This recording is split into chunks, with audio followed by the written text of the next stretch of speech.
RG Kar medical কলেজের doctor Moumita Debnath. একটা শরীর, অনেকগুলো হিংস্র পশু, স্টেথোস্কোপ।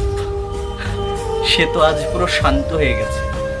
সকল দেশের রানী সেজে আমার জন্মভূমি, আর সেই জন্মভূমিতে তোর কোনো নিরাপত্তা নেই রে বোন।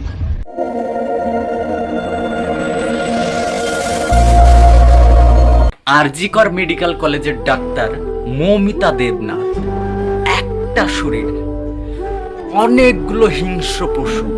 পেটে রয়েছে কামড়ের দাগ, ঠোঁটে রয়েছে কামড়ের দাগ, তাছাড়া তো ব্লিডিং রয়েছে, গোপনাঙ্গে রয়েছে ক্ষত। প্রথমে ধর্ষণ করা হয়, তারপরে শ্বাসরোধ করে গলা টিপে মারা। আচ্ছা, মেয়েরা কোথায় সেফ বলতে পারো? স্কুল, কলেজ, রাস্তা ঘাটে, পার্কে, বাজারে, হসপিটাল, সেখানেও তো জানোয়ারগুলো রাজত্ব করছে। স্টেথোস্কোপ, সে তো আজ পুরো শান্ত হয়ে গেছে। শুধু স্টেথোস্কোপের মালিকটাকেই জানোয়ারগুলো ঘুমিয়ে দিয়েছে, সারা জীবনের জন্য ঘুম পাড়িয়ে দিয়েছে। ডাক্তার সে তো নাকি মানুষও নয়, সে তো পুরো সবার চোখে ভগবান। জানোয়ারগুলো, যে পশুগুলো শরীরটাকে রক্তাক্ত করেছে, ক্ষত বিক্ষত করেছে, কামড়ে আঁচড়ে ধর্ষণ করে নৃশংসভাবে হত্যা করেছে।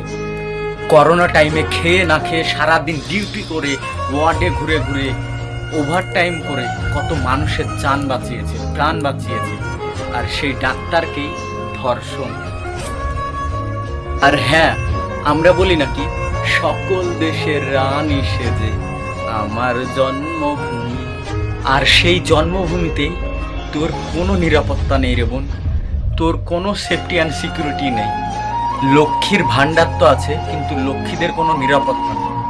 মেয়ে তো আছে, মেয়েদের কোনো সম্মান নেই।